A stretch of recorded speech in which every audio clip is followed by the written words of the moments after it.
Welcome. And you all know I'm Gloria Levandowski, and I've come to do a presentation today, and it's an informative presentation, and I chose the topic of grief.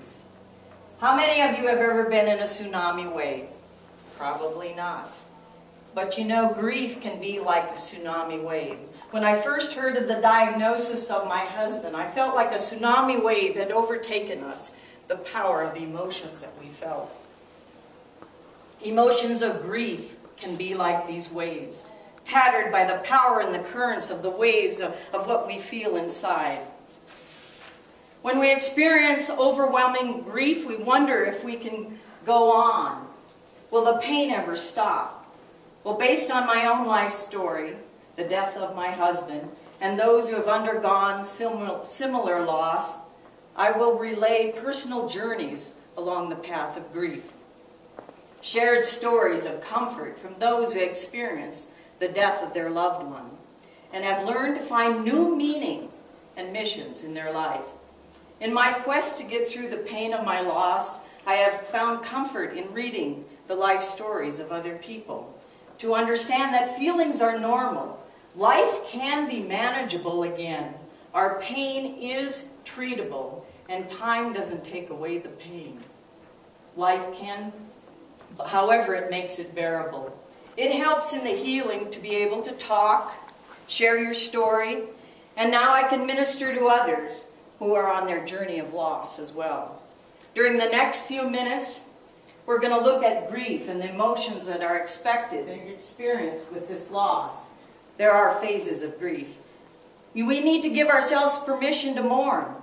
We're fear of change in our life, realizing it's normal, but that change is temporary. We need to comfort others, and when we comfort others, we comfort ourselves. We need to take care of ourselves, physically, emotionally, and spiritually. Give yourself permission to grieve and permission to mourn. The facts that we know about emotion, it can be intense. Why is that? If you lose the love of your life, your spouse, part of you has been ripped away.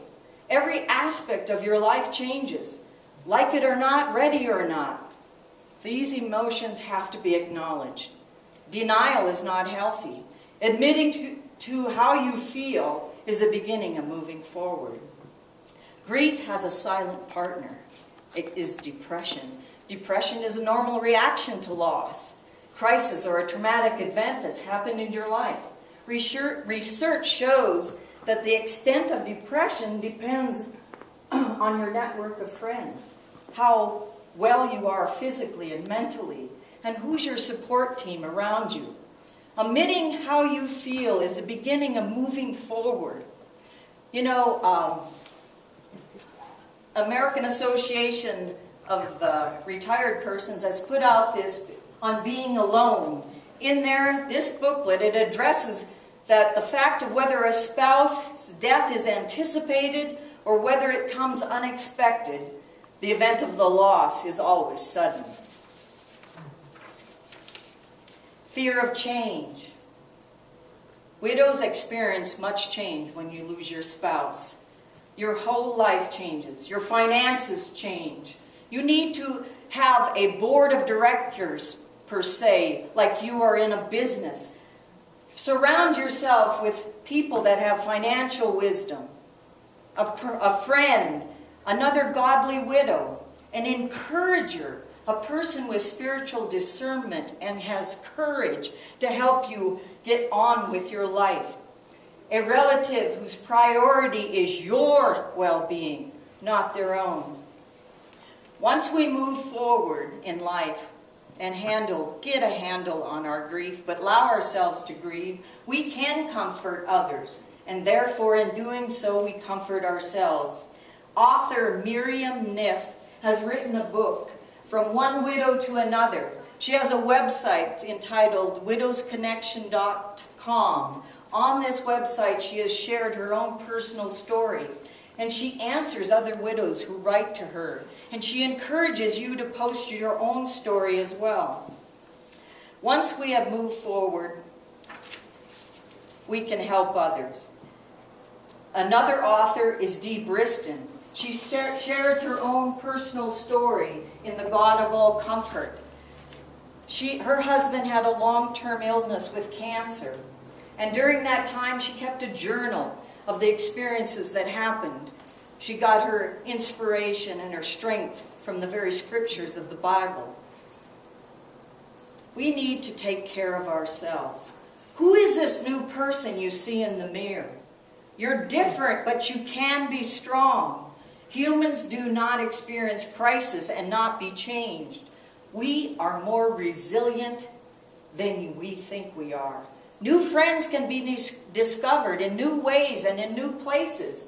Our priorities change. What was important before isn't important anymore. What do we want to be remembered for? There's a transition in your life, a major one.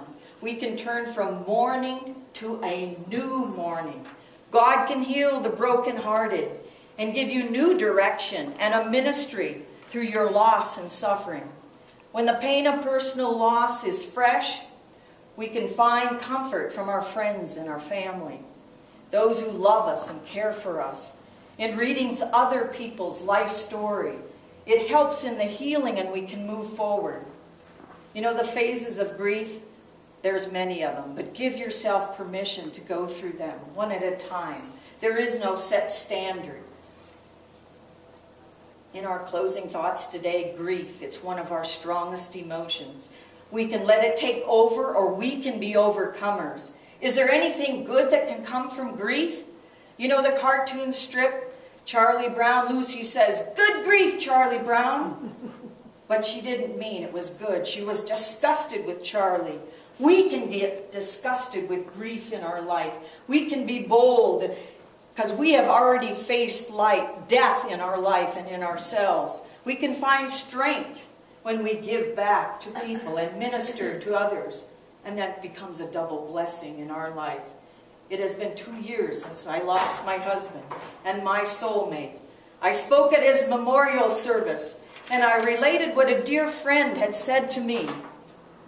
You know, we hate it when our spouses go first, but then we don't want to go first as well. Gee, I wish we could carpool.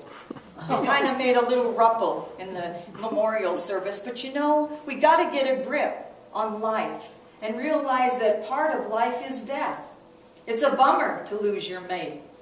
God has a plan for each of our lives. It's finding Him in the sorrow and loss is the beginning of the journey of healing and recovery. Thank you.